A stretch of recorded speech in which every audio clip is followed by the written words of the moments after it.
Okay, welcome everyone. It's officially 8:29 p.m. We started a half a minute early. My name's Ron. I'm an alcoholic. Welcome home and happy holidays. Hope you guys had a festive Halloween and the crews out there working hard, having fun. We should have posted on there, made it a whole night of costumes. It would have been good. But anyway, it's going to be a bunch of holiday. We're coming into holiday season, hang close to AA. Look around on our Facebook page and see what we got going on. If you got any events you'd like to actually even be part of, let us know, okay?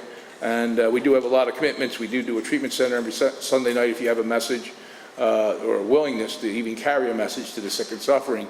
You know how important it is to the people that are in treatment when people from the outside come and share their experience. So see me after the meeting, see any home group member. We got tons of commitments. And with that, the chairperson from the night, all the way from Kansas. Let's welcome Dorothy. Yeah!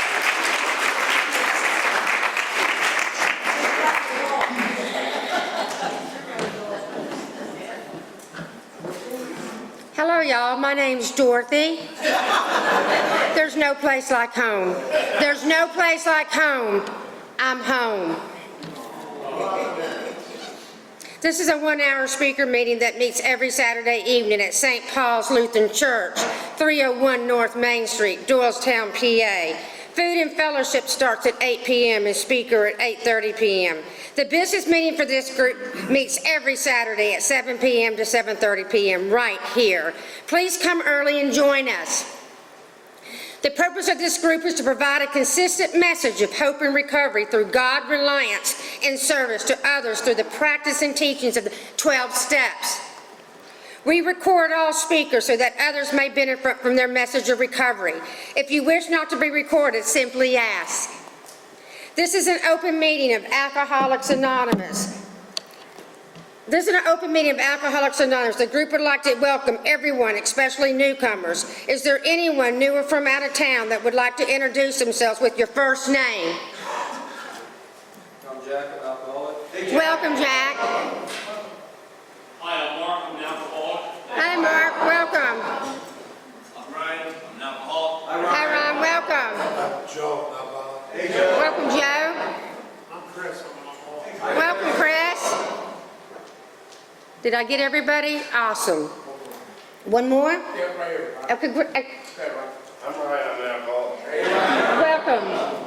The Conscious Contact Speaker Group encourages sponsorship. With anyone with the working knowledge of the 12 steps and willing to sponsor, please raise your hands. Are there any announcements for the good of AA? Nick? My name is Father Nick. We have a Venmo if you want to make a donation on the 7th tradition. There's a QR code in the back where I have also my phone, come see me. Also on Wednesdays in Hatfield at Recovery House men's meeting, we're doing a big book meeting on Wednesdays at 7 o'clock. If anyone wants information about that, come see me at this meeting. That's Hatfield at Helping Hands Recovery House. Oh, and also we have our hoodies and t-shirts available if you're interested in those. Donation or whatever we pay for. Come see us. Thank you. Our sister group is a Big Book study meeting that meets every Thursday at 7:30 p.m. just up the street at Salem UCC Church, 186 East Court Street, Doylestown. Coffee is on at 6:15. We have meeting lists and big books on easy terms. Please see me or any home group member after the meeting. If you cannot afford a big book, the Conscious Contact Speaker Group will give you one at no charge.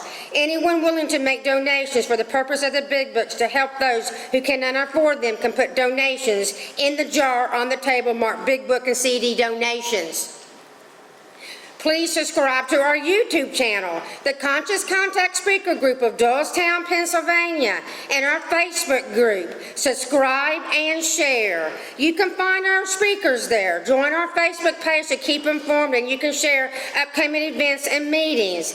Now, I'd like to enter a good friend of Conscious Contact. Let's give Jason a warm welcome. He's going to come up and read Just for Today, Prayer Recovery. Woo!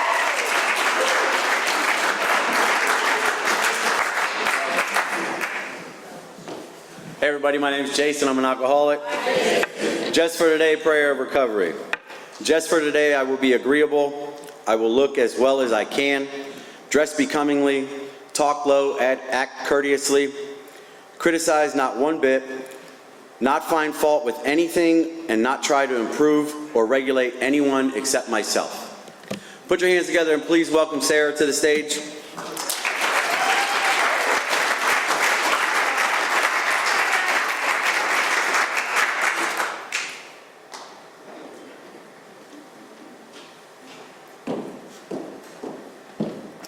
Hi everyone, I'm Sarah, alcoholic. Hi, where's the preamble?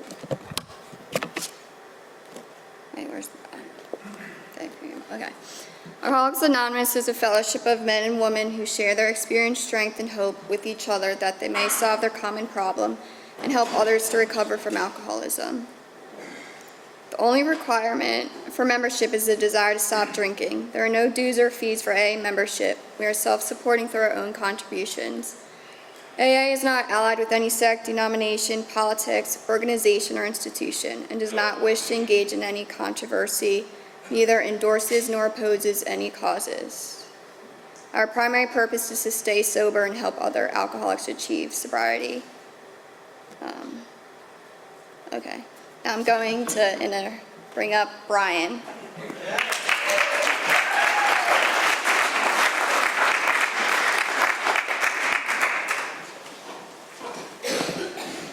Good evening, ladies and gentlemen. Happy Halloween. My name's Brian, and I'm an alcoholic. And these are the 12 steps of recovery. Step 1, we admitted we were powerless over alcohol, that our lives had become unmanageable.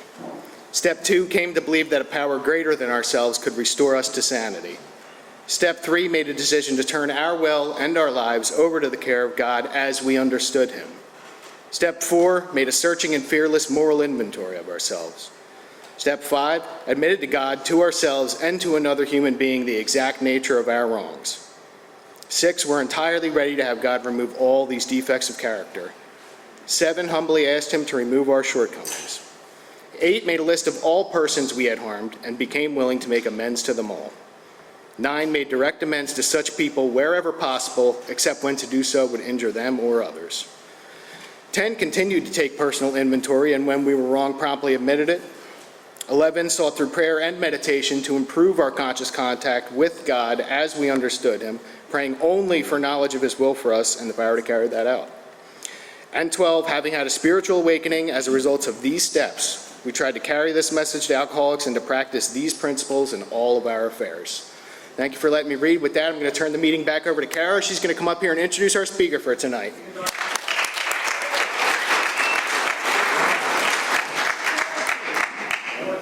Dorothy. The 7th tradition states, every AA group ought to be fully self-supporting, declining outside contributions. At this time, I would like to pass the basket. We have no dues or fees, but we have expenses. This group provides many services. Your donations cover food, rent, big books, CDs, events, and workshops, etc. There is absolutely no smoking on church property. Now,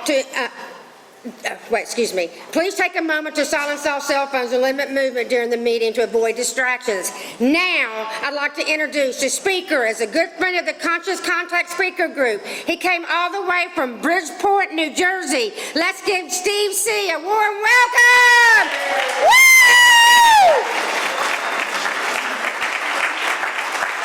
Thank you very much. Appreciate it. Hi everybody, my name's Steve. I'm an alcoholic. It is Bridgeport, Pennsylvania, so like West Norristown. It's a little closer than Jersey, but I'm happy to be here. I want to thank the group for having me out. These hour speaker meetings are kind of close to my heart, and they don't happen automatically. There's a lot that goes into this, and it's a big deal. I think about being like a Doylestown drunk and showing up here first, second, third meeting, and what that can do for your sobriety. At least I might leave this meeting knowing the truth about myself. So I think this serves a purpose. And the groups that I've been a part of that are our speaker have since folded. So for you guys to continue to do this, it's an awesome thing. My sobriety date is November 9th, 2022. I have a sponsor who knows he's my sponsor. I have a home group. It's Gifts Sobriety in Bridgeport. We meet on Wednesday and Thursday nights at 7 o'clock. Wednesday we do a big book study. Thursday is 12 and 12, only 1, 2, and 3. And when the new guy comes in the door, we start over at 1. So we rarely get to 3. So it's a special event. You know, so I'll let you know when we're close to 3 if you guys want to come out, because it doesn't really happen. You know, I've had a personality change sufficient to bring about recovery from alcoholism as a result of the 12 steps. And I actively sponsor guys and try to be of service like my life depends on it, because it does. You know, I'll get it out of the way immediately. I'm like a retread in AA.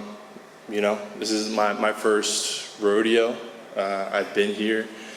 And continuous sobriety has eluded me at points. And I wanted to, you know, part of me wanted to have a story like a Chris Raymer style story. Like, I was in AA for years and everybody just told me don't drink and go to meetings, and nobody told me the truth, and that wasn't my experience. I had experience with the truth. I had experience with recovery as a result of the 12 steps, and I turned my back on that. And relapse has given me like a immense first step experience. I can't say that I needed to relapse. I think that would be a lie, and I can't say that, you know, if I didn't relapse, I wouldn't be here. But I don't think it was a requirement to have the sobriety they have right now.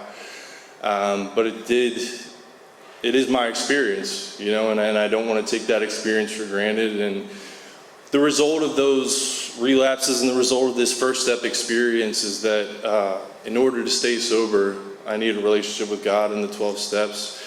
And funny enough, like, what I need to stay sober is like pretty in line with what our book says we need to stay sober. And I'm not in a position to really argue with that. I have more experience, a lot of heartache, pain, devastated loved ones that can speak to, you know, this first step experience. And I know that, you know, when I get here, I have like a pretty short fuse. Like, I put a drink down and like the clock starts ticking for me. And it's not a matter of if, it's like a matter of when. If I don't treat this, if I don't get sober and I don't try to immediately get into service, develop my relationship with God, and work these 12 steps, I'll drink. I proved it over and over and over again. So I just kind of gave you the end at the beginning, but I can give you the real beginning. So I'm from Collegeville, which is not too far from here. Loving family, got 2 parents with no history of alcoholism or drug abuse. You know, my dad has had Yingling in the fridge for as long as I can remember, but I can count on one hand the amount of time I've seen the guy visibly intoxicated. My mom, I hear a story that she got sick on her bachelorette as a result of alcohol, and then never saw her drink until I'm the oldest of 3, and my youngest sister turned 21 recently. So this is my mom's experience with alcohol, or me viewing that as her taking sips and making the same face like every time. So no history of alcoholism, and everything that I needed or wanted when I was growing up, I felt love, I felt affection. And that was honestly like a source of guilt and shame, as backward as that is. When I got to AA, is I thought the prerequisite for alcoholism was like a threshold of trauma that you had to hit when you were young. And you're an alcoholic when you've had these bad experiences, and that's the reason that you're an alcoholic. And I didn't fit that bill. So when I got here, I like the guilt and shame, it was like, I'm just really just a bad person. You know, that I understand alcoholism today, and it's not about what has or has not happened in my past. It's about what happens when I put alcohol in my body. You know, once I start, I can't stop, and I can't seem to stop myself from starting once I put it down. Like that clock I talked about. Despite whatever consequences come into my life, you know, it's like a moth to a flame. Like, that's alcoholism, the physical allergy with the mental obsession. And I understand that, and I qualify that. That's what makes me an alcoholic. And there's so much language when you stay sober and you start to read this book, and that alleviated like some of those feelings of guilt or like these preconceived notions of what it was to be an alcoholic. And I remember reading like men and women drink essentially because they like the effect produced by alcohol. And like once I heard that, I ran with it. You know, that was my experience. I didn't have to have this background of qualifications, these predispositions to be a drunk. It was just what happens when I put alcohol in my body, and then what happens to me when you take it away. That's alcoholism, and I can 100% relate with that. You know, as far, I hear a lot of people talk about, you know, some of the things like this feeling of emptiness as a kid, or like things just didn't make sense. And I don't know if I necessarily have anything to point to specifically. I can remember definitely like a real preoccupation with what other people thought about me when I was when I was a kid. I don't know if that's related to my alcoholism, but it was something that I can remember being pervading through my childhood. And just kind of this feeling that maybe other people knew something that I didn't know. And like maybe if I could feel how I am interpreting these other people feel, like things would be okay. But it wasn't necessarily, I didn't pursue alcohol for necessarily a lack of anything else, is what I'm trying to get at. So yeah, like I said, the childhood predispositions weren't really there, but I think feeding off of this, you know, preoccupation where other people thought, you get into friend groups, you get older, and a certain degree of peer pressure, and even before experiencing the physical effects of alcohol, there was something like attractive about it. I don't know what it is. If it was, you know, seeing adults or parents with cigar and beer, there was just something like charming about it, and I don't know why that was, and I set out to figure out what that was. And I think I had a lot of throwaway first drinks, like, you know, 2 sips of a beer bottle and throw it as far into the woods as you can get. But the first time that I had, you know, no supervision combined with the unlimited supply of alcohol, it's probably late middle school, early high school. And we had, you know, somebody get us, you know, a handle of Smirnoff, raspberry Smirnoff, and a 5th of raspberry Smirnoff for 4 kids. No supervision. This is going to be my first time to, like, I'm really going to get to see what this is about. And I had this memory of sitting in this kid's room, and we fill up 3 glass tumblers with just straight vodka, and we're sitting in a circle around it. And that's the last thing I remember. That was the first thing that happened when you gave me the no supervision and unlimited supply, is I blacked out. I got alcohol poisoning, or that's a self-diagnosis for alcohol poisoning, because I was throwing up until 11 p.m. the next day. Mom picked me up from this kid's house. I'm like in bad shape. She's ignorant at this point, you know. I remember stopping at a gas station and dropping the bag of the pissed underwear that from the night before out at the gas station, and laying on the couch for the rest of the day. And what that did for me was I never drank raspberry Smirnoff again. Like, that was, it's funny, like I had a seltzer recently that has that same like fake raspberry, and it's like, it's in my DNA, like, for this taste to be avoidant. But it wasn't the last time I would experiment alcohol. I feel like from that experience I almost got cheated. Like, I can't be all of it. And that's the first time of like these alcoholic tendencies, where what separates me from normal people, what separates like the normal hard drinker from a guy like me, is that hand on a hot stove. Like, somebody that has that experience is not like immediately getting back in the line of the roller coaster and being like, let's go again. But for whatever reason, like, I signed up for that again. And once I started to experience, you know, the actual effects of alcohol, you know, other substances in there too, I found that feeling that people were talking about. And once I started to have these experiences, I was all in. I was all in on the effects of alcohol. At that time, I couldn't imagine why anybody would want to be without this feeling. I thought people that didn't do this were suckers, or they just didn't understand, they were missing out. But like that, when I felt that, it was like this is the whole world opened up. And I set out. I was like, this is it. You know, this is my thing. You know, people have their things with sports or particular interests, but in high school, like once I started to feel what this was doing for me, I set out like this is it. I'm gonna make this my personality. I'm gonna devote all my free times to this, because it was that good. And yeah, it can't be understated. I think everybody knows what I'm talking about. It's like the effect, it does something for me. And you know, the category that I'm in as an alcoholic is that what this is doing for me becomes paramount to everything.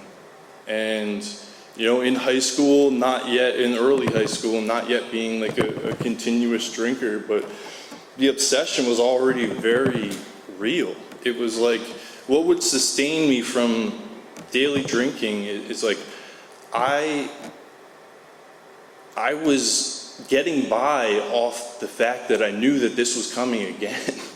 Like it was just all in. So you drink on the weekends, and then for me it was talking Monday, Tuesday, Wednesday, Thursday about drinking on the weekend.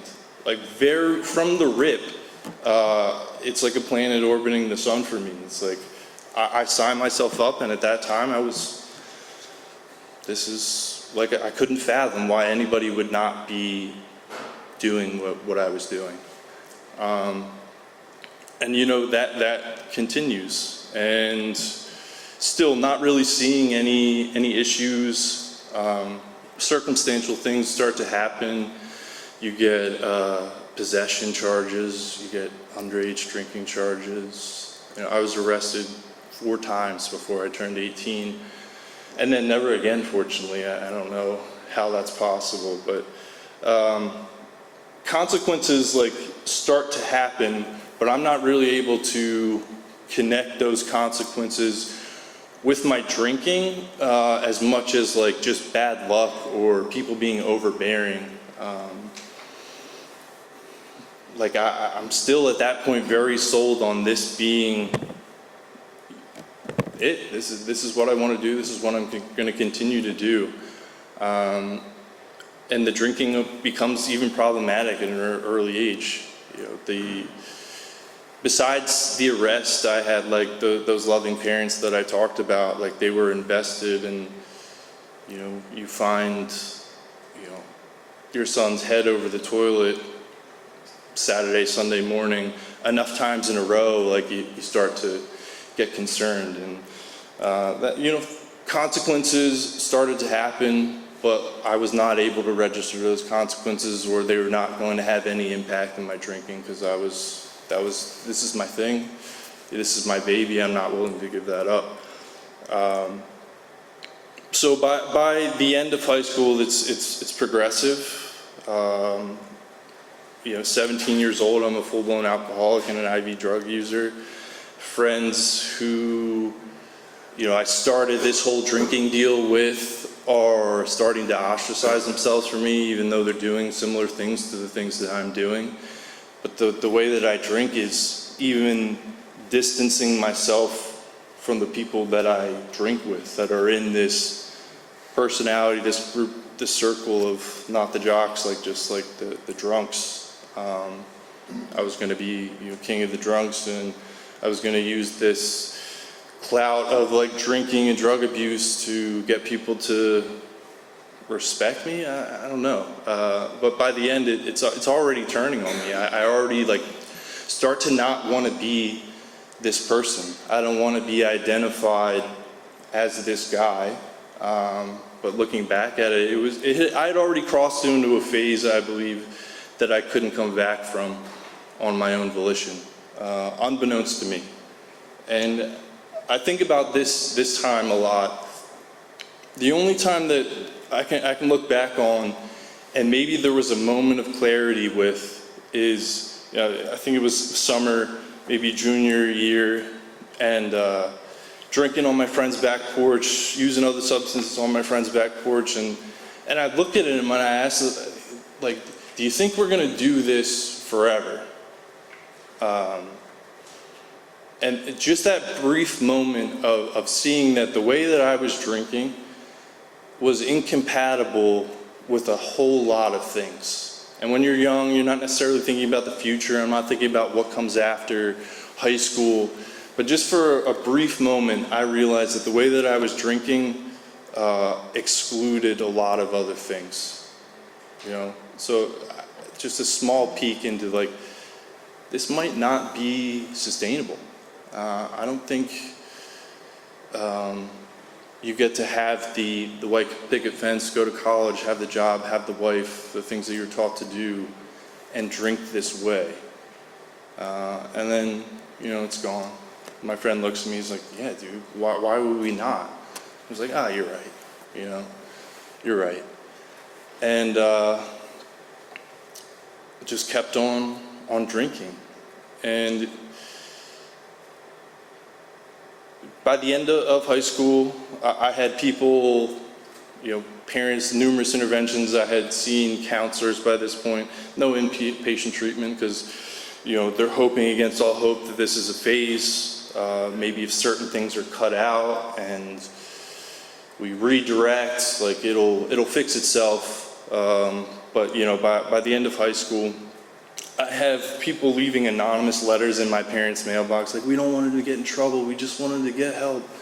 And I'm telling my parents, someone's trying to get me, man. Somebody's out for me. Like, people are crazy. People are absolutely crazy. And for two parents who love me deeply, like, they want to believe that. You know, they want to believe that despite the evidence that's in front of their face that this is probably not going to go away on its own. So, you know, I graduate high school. Like I said, I'm a full-blown alcoholic.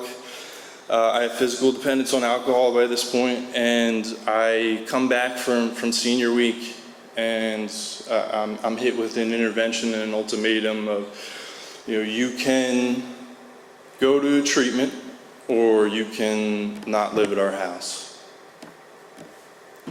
Okay, I said, well, you're overreacting, for one. Let's get that out of the way. This is an overreaction. You're being unreasonable. But I understand what you're saying, and I'll go to treatment for 7 days, 1 week. And I go to the Caring Foundation, great place. And you'll see in my story, like, it goes from Caring Foundation to, like, Eagleville. Like, there's a gap that starts to happen over the course of trying to get sober. But at this time it was, you know, Caring Foundation, and I was true to my word. I said 7 days. On the 7th day, I walked, if anybody knows the layout, it's like kind of up on a hill, and I'm walking down this hill and walking out into Berks County, and have the girl I was dating at the time pick me up and take me back to my parents' house, expecting that I'm just honoring the terms of our agreement. They'll understand. Obviously, they're, you know, devastated. They get the phone call as soon as I leave the doors, so they're waiting for this to happen, and there's hours before I show up here. What does that do to a person? That was just the beginning of, like, many, many times with them. We're just, like, panic-stricken. They convinced me that I need to go back. And again, if I'm faced with the alternative, like being an 18-year-old, never living on my own, having most of the things in my life taken care of me, and you're telling me you're going to be on the street, that was probably a bluff, but I believed it at the time. Or I go to treatment. I'll go back to treatment. And that's what I did. And I stayed. And I don't know if I really heard anything. I'm in a young adult program. But what it does start to do is put this idea that, like, I may be different from other people. I'm surrounded by other people that drink the way that I drink, and this idea that I might be in a separate category, I might not be like some of my friends back home, I might not be like other people, starts to take a little bit of a hold, and I'm kind of open-minded. I go through the motions and complete that treatment, and they send me somewhere else up in the Poconos, and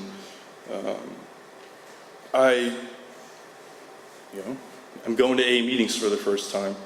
I get a sponsor, and like my memory is shot, so I could save everybody a lot of time and cut out the details and just stick with like, and then I drank again, to spare a lot of the in-between. But I have a lot of experience, like going through the motions. I've been doing this, my entire adult life, but my memory is foggy with it. So I look back, and this is my first exposure with AA meetings. And I get a sponsor because that's what you're supposed to do. And I remember he gave me a big book, and he gave me a big book dictionary.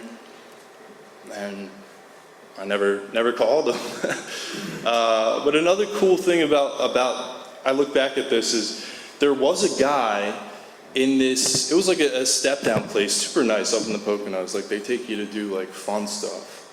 They take you to the movies and whatever else and go outside in between the AA meetings. And there was this one kid that I was in the place with that was in the previous place with me. And he's having this guy come over at like 7, 8 o'clock at night, and they're like reading the big book in the kitchen. I'm like, why? Why, dude? You could do anything else. Like, you could do anything else. Why are you doing this? No interest at that point in my life to like check it out for myself. But like looking back, I'm like, oh, that guy was actually doing it.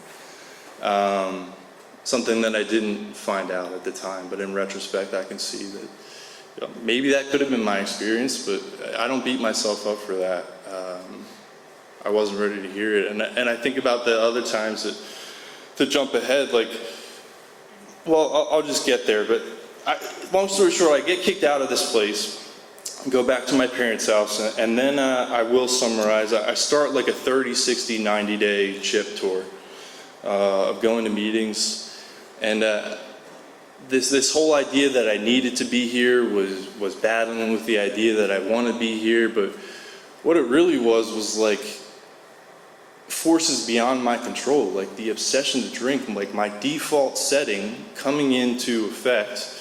Like I'm sober long enough, I don't like how I feel, the thought of a drink comes to mind, and there's no defense.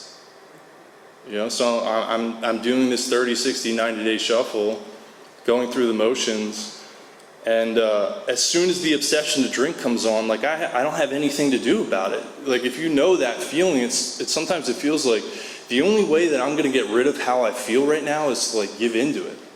Like that's the only way. Like I just need release. Like.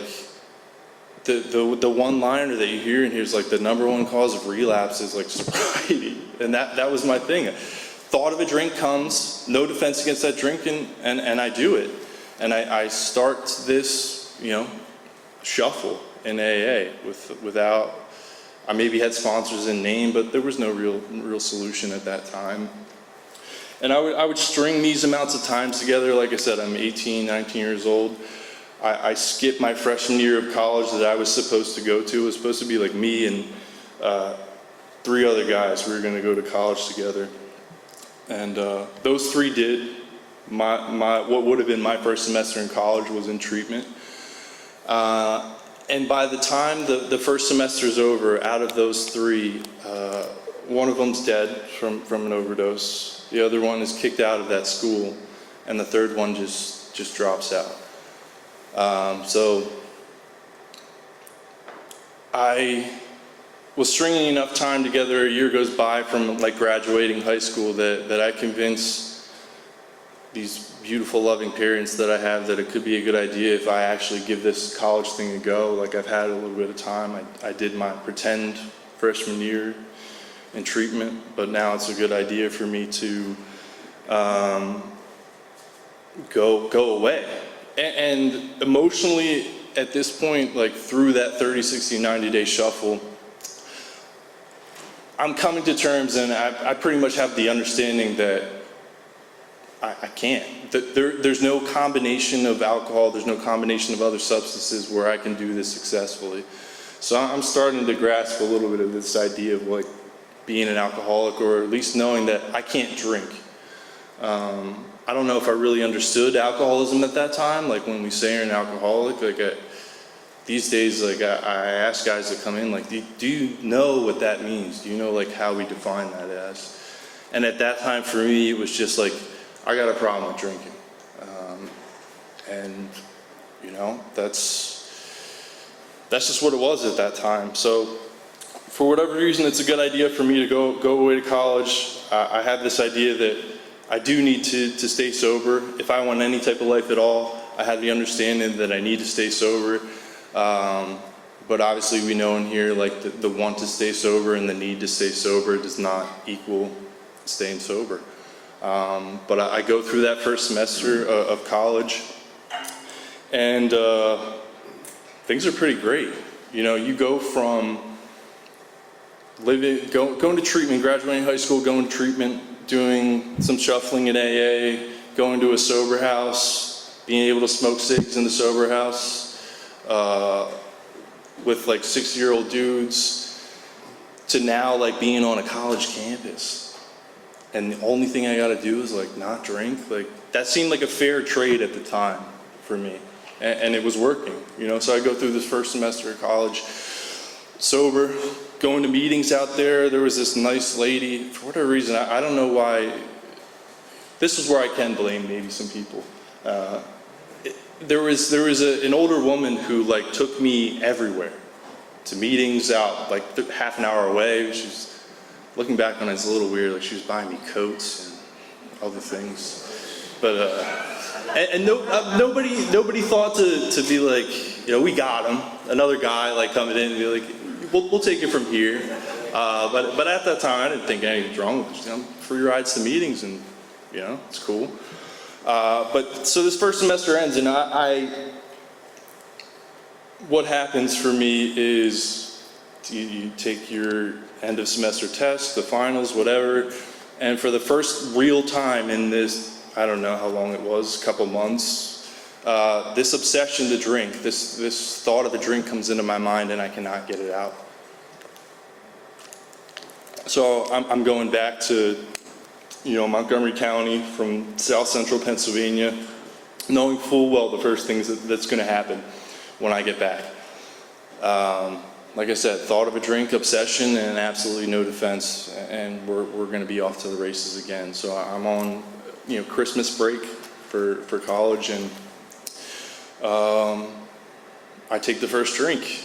And what happens when somebody like me takes the first drink is that life goes south really quickly. It becomes the absolute center focus. People's feelings, responsibilities, anything else takes a back seat, and things get really bad really quickly for somebody like me when I start to drink. And you know, my parents give me another, they don't even give me a chance, they just say you need to leave. So it's like the dissonance of what was just happening over the last however many months of my life, like starting to do what, you know, a young adult does, and some of the rewards that go along with that, being on a college campus, to being kicked out of a place of residence, drinking my head off, and asking myself, like, how did this happen again? And there was a pretty quick turnaround for me, and you'll see a pattern is when things get tough, I tuck tail and I go back to AA.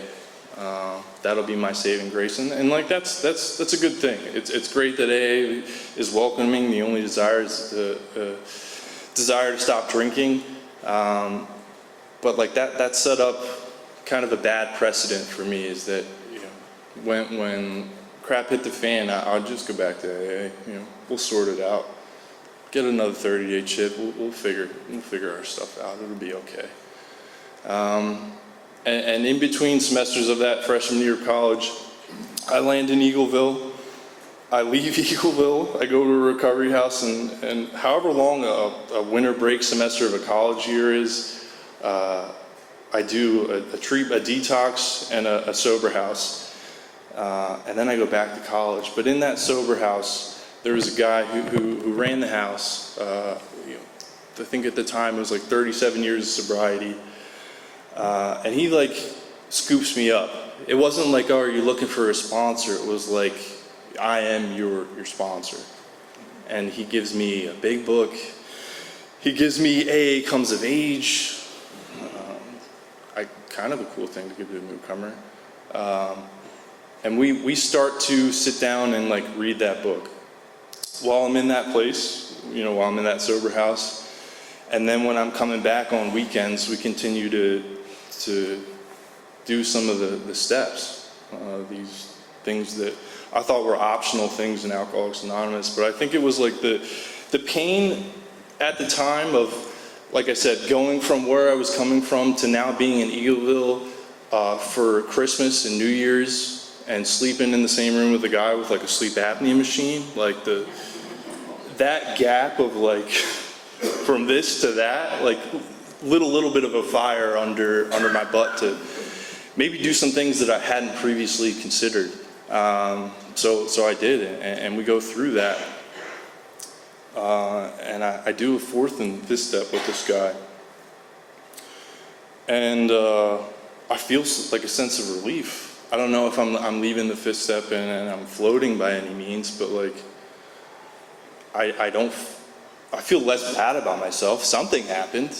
I can't say that it was like the whole world opened up, but like something was happening enough to like continue to do the things that this guy was talking about. And we're writing an 8-step list, and I start to make amends. And life outside of AA and what I was doing with this guy like starts to get kind of good. Like I've got friends at this college that I'm attending. I'm in a relationship at this college that I go to, and I was like, this is okay.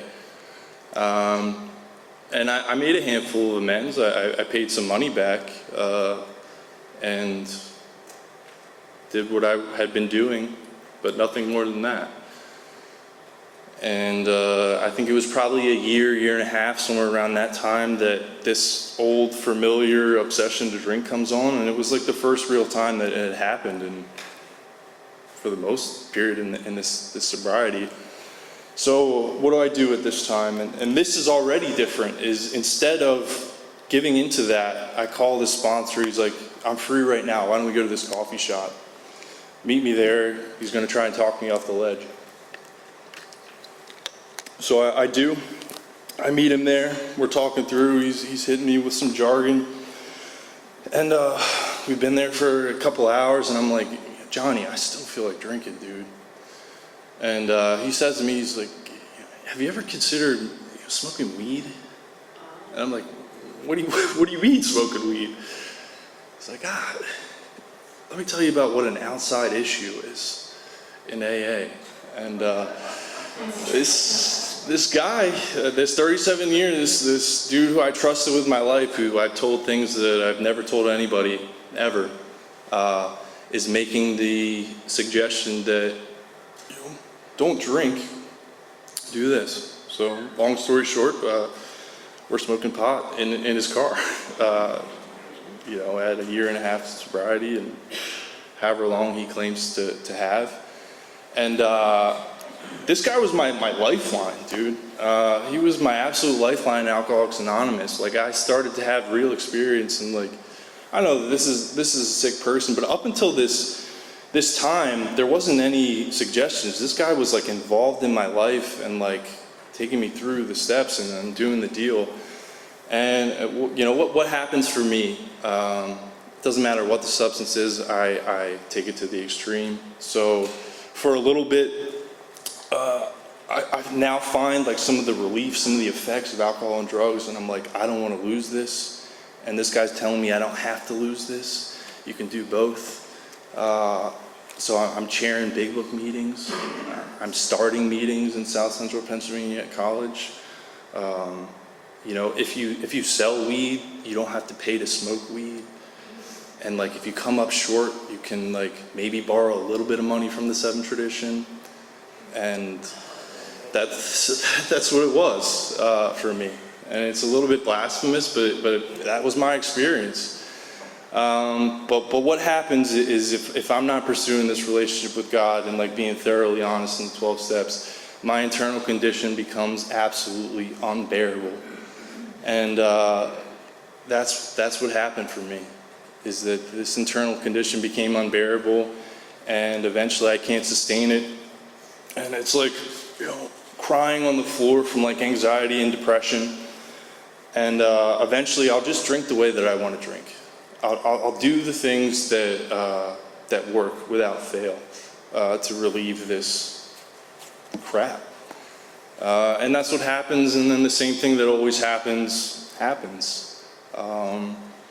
And I go through these benders, do some more shuffling around in AA, and graduate that college somehow, and move back to this area, and I'm still trying this control with outside issue thing, and it never works, and I drink the way that I want to drink one more time, and the things that happened before happen again, and I'm faced with an ultimatum of like, you can't stay here unless you go to treatment, and I go to treatment again.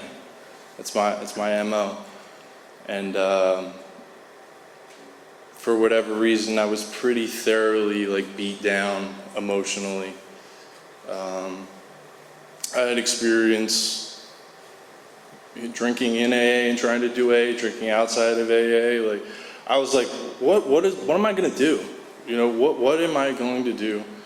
And I am in that treatment center, and a guy comes in, and he's not smoking weed, but he's been through the 12 steps, and I'm in it's a kind of a partial hospitalization place, and he comes in, and he's one of the few people from outside meetings that were coming into this like alumni regular house meeting, and he's bringing his book, and I like what he has to say. It seems like it makes sense, and for anybody to like take time out of their day to like, it goes a long way when you see somebody, when you're like struggling, or you're like in a facility, and you see that somebody like has a little bit of like pep in their step and is clear-eyed and is willingly in a place like this, strictly under the pretense of like being helpful, like that in itself is attractive. So I asked this guy to sponsor me up in Bucks County while I'm in this facility, and he gets me into the work right away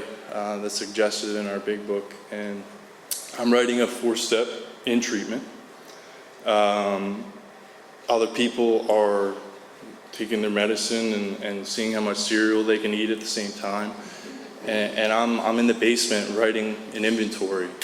And I do a 5th step. I can remember it clear as day. We're in the basement of this sober house or treatment center, PHP, whatever it is. And it's like a family visiting day. My parents didn't come to see me, but everybody's family's upstairs, and I'm in the basement of this place doing a 5th step.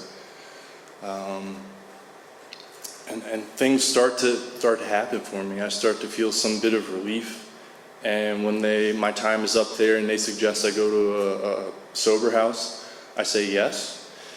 And I go to the sober house, and I'm immediately making amends. So the job that I lost, or kind of willingly gave away right before I went to treatment this time, I'm in touch with them, making amends. I'm starting to do the deal and finishing out these amends.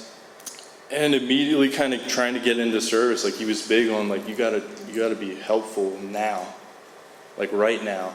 And it felt kind of awkward. I'm like, don't you gotta have like 5 years or something like that?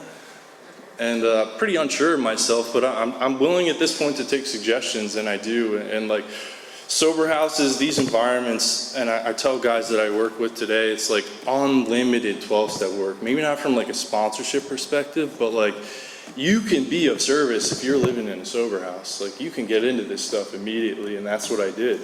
I was one of the few people that like had a vehicle, and I was like taking guys all over to meetings, and like there's no question that God is like working in my life.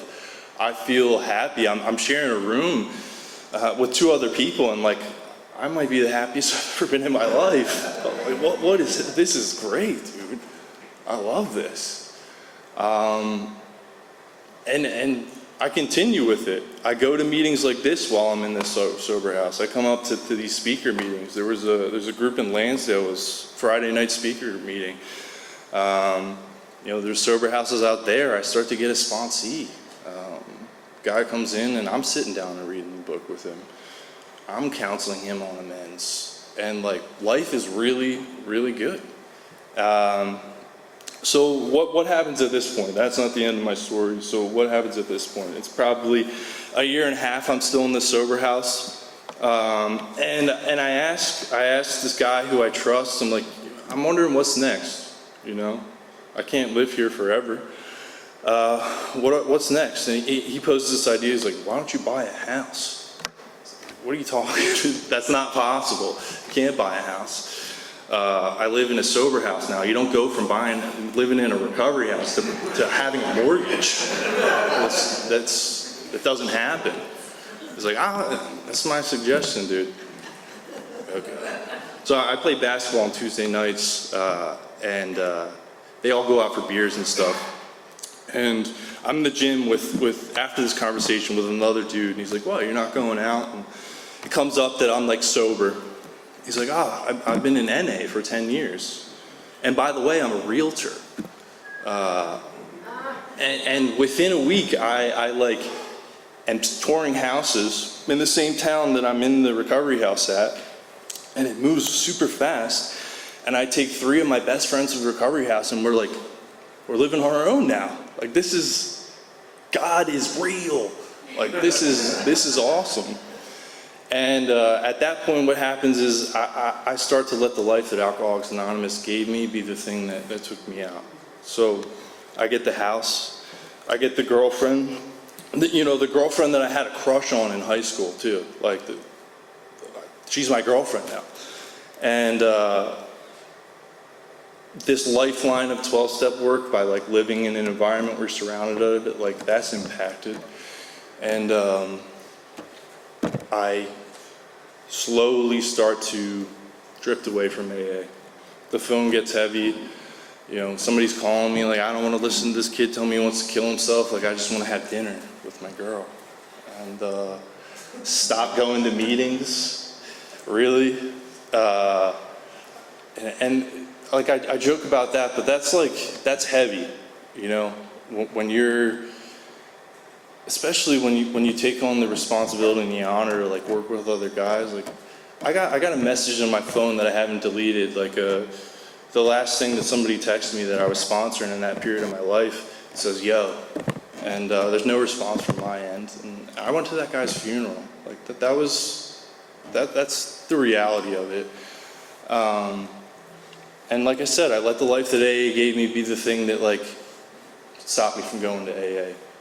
And when I do try to like go either to pick up a coin, I'm like validated why I don't go to AA. It's because like, you know, freaking Fred is sharing the same thing he's been saying since I've been a teenager, and it's not based in the solution, which is true, but like I started to use this experience that I had that got me to this point to like, you know, wholesale condemn the majority of Alcoholics Anonymous. And every time that I went, like I said, I was reminded that like maybe I don't really belong here. I don't think. And that takes me to maybe like 3.5, 4 years of sobriety, and then the familiar obsession comes on again. And everything that I was gifted at because of being sober in Alcoholics Anonymous doesn't matter. The only thing that matters is like overcoming this obsession and this like internal discontentment that's inside of me. And I know something that does that. And that's what I do. And this house that I lived in, this girlfriend that I had who knew I was in recovery, and everything that she knows about me being sober, or like what I used to do before I was sober, it's like just theory to her, because she only knows me sober. And she gets to see it for herself firsthand, what it looks like when I take a drink. And it's horrific. It's horrific and traumatizing.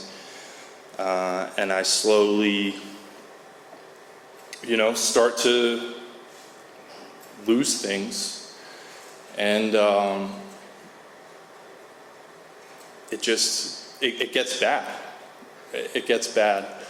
And this idea of being able to come back to AA that I had used so often in the past, for the life of me, like, I couldn't get back here and stay. I wanted to, like, so bad. For the first time, like, the need and like the want aligned, and I'm like, I know I need to be sober. I really want to be sober. Like, please, just like go to AA and stay in AA. And like, I couldn't, man. So like that has taught me that, like, that's big for my sobriety today. Is like, when I say like this might be the last chance, or you hear people say, I have another drink, but I don't have another recovery in me. Like, I drank that Kool-Aid. I believe that, like, because my experience confirmed like how difficult it was for me to get back here. And it got as bad as it's ever got.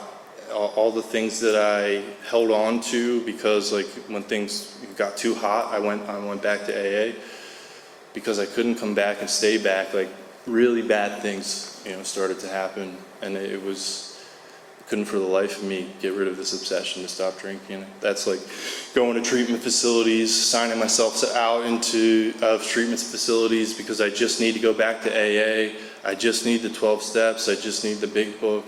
Like, I had enough knowledge of the solution to like exclude me from it because I thought I knew better. I let the knowledge of AA kind of be one of the things that was a barrier to coming back to AA. And I was trying all these different things to get back here. That means going to treatment out of state, and just like an absolute tornado. And it was dark, man. It was really dark. And double-digit treatment centers in a very short amount of time. And, people are starting to not talk to me because like they can't bear the pain, not because they don't want to help me, but because they cannot see me continue to do what I continue to do. And through this time, like, these loving parents I started with in the beginning are just getting wrecked by my alcoholism. And I reached out for help a couple of times, and what that looked like was me being like, I need to drink one more time. You're going to take me to get this drink, and then you're going to see me on a plane to Denver, California, wherever it was at the time. And my dad's like, okay. So he's witnessing me drink myself to death, but he's around me to make sure that I get on this airplane, because to him, it's a matter of like his son living or dying if he like goes away. That's like where it took me. Like, this guy that I respect the hell out of, who I love to death, in tears, dropping me off at the airport, and me just being like, it's part of doing business. Like, that's just like a small insight into like the self-centeredness of my alcoholism and where it took me. And walls are closing in. I keep signing myself out. Like, the whole reason of going away was like, maybe then I won't leave. But I would leave, other things start to happen, like my mom gets diagnosed with breast cancer, and I'm like, this is now the motivation that I need. It didn't matter. And for whatever reason, I'm running out of time, so I'll wrap it up. But it's just like any other time. I'm reaching out for help, and my mom comes for one last time to see her son into treatment. Because you gotta understand, it's like, that's why, Ron came to speak at this other group that I go to, and when he spoke about like the Al-Anon and the things that we do to the people in our lives, it hit me heavily. And I thank God for the people that cared about me in my life. But she came over to my house, which is in a complete shambles and disarray, and I remember clear as day the bus coming to pick me up to take me to treatment, and she looks at me and like she says, like, this is the last time I can do this. I cannot do this anymore. I'm ashamed to admit it, but like I asked God to like take you or like get you sober, like one way or the other, because like the middle, I can't do it anymore. And like I felt it in my gut that like she meant that when she said it. And because her conveying that to me, that's not the extra, like that doesn't spell sobriety. That doesn't mean that I get to stay sober now because I heard something like that. But what it did do for me, it allowed me for the first time in a long time to go to the treatment and like not sign myself out. Her saying that to me was enough motivation to like start to take a little bit of direction and go to treatment again and not leave. And when the suggestion, my time came up, they're like, you probably should go somewhere else. I said yes. I don't know why, but I did. And because of this previous experience that I had, it's funny how well they align. Like I go from this treatment center to another partial hospitalization place, and they take us to meetings in the same Bucks County area that we went to before, and they take us to a big book meeting, and I find the first loser that brings his big book to the big book meeting, and I ask him to sponsor me. And he does. And like, just like it was before, like I had this experience with it working, so it's like, I didn't think that I had to reinvent the wheel, but because of this previous experience, I knew what worked. And I got this guy, and it's crazy how far they aligned. I go through the work, I do the work again in pretty short order. And start to have a new experience, and he was big on this, and for a chronic relapser like me, he taught me this idea of like having a new experience, and that's what I set out to do. And things just keep getting better as the result of this new experience, and it's not like I did anything different. And like what I know now is like this first step experience I talked about at the beginning, that it's not if, it's when.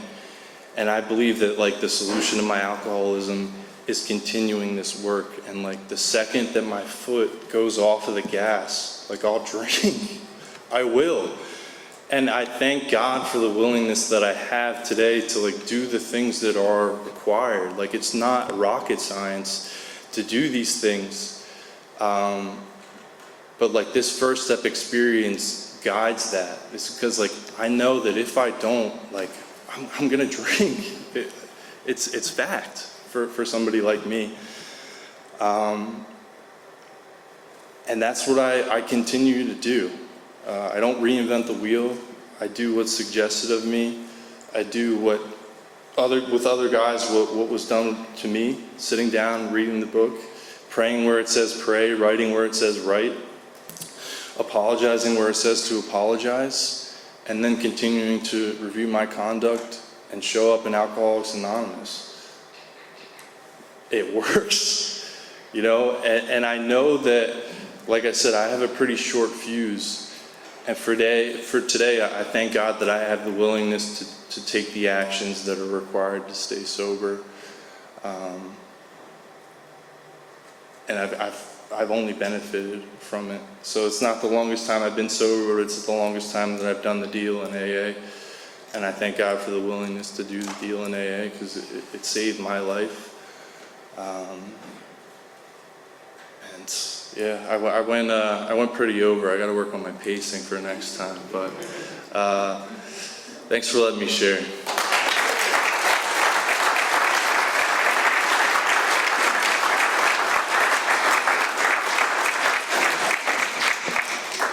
Let us pray. I'll be here in Fifth Step Confessions in the vestibule afterwards if anyone wants to meet me. My name's Nick. I'm an alcoholic. Steve, thanks so much for your message, man. Thank you for telling my story. I mean, really, dude, I can relate so much to your story. So thank you for that. Thank you for your service.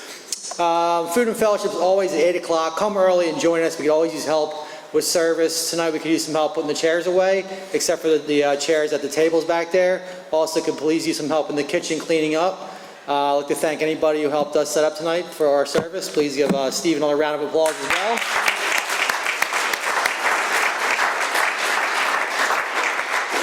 It's a tradition for us to form a line in the front and thank our speakers on a personal level. So we form a line in the front and thank them for their time and service and coming here on their own time and expense. So with that, we'll circle up and say the Lord's Prayer.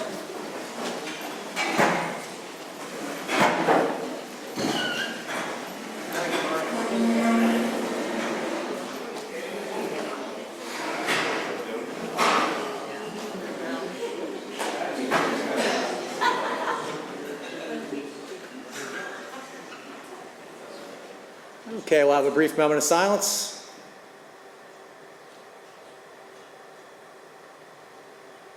Our Father, who art in heaven, hallowed be thy name. Thy kingdom come, thy will be done, on earth as it is in heaven. Give us this day our daily bread, and forgive us our trespasses, as we forgive those who trespass against us. Lead us not into temptation, but deliver us from evil. Thine is the kingdom, the power, and the glory forever. Keep